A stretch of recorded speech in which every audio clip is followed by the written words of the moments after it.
Behind me is the final training session of our Children in Care and Care Leaver football team, who are heading off to the National Care Leaver Football Championships on Friday at the MK Don Stadium. There's over 28 local authorities going to be represented, and a really great opportunity for our young people.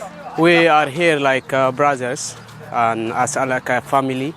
This opportunity give us for meet different people. We did good training, we did good everything, you know.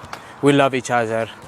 And thanks for South Gloucestershire Council. It's been great seeing the young people form new friendships, get to know each other, and we're really grateful for the support from individuals and companies alike who've donated football kits, boots and supported financially. It's been really, really good. I've had support from Chris and Callum throughout the whole thing. We've taken it in turns to plan sessions and enjoyed coaching. We've built up from 4 or 5 to about 9 now. They're really good little players and we've really enjoyed every second of it, and we've got all the hope for winning when we go to the tournament. I've just been put right through my paces by these young lads behind me.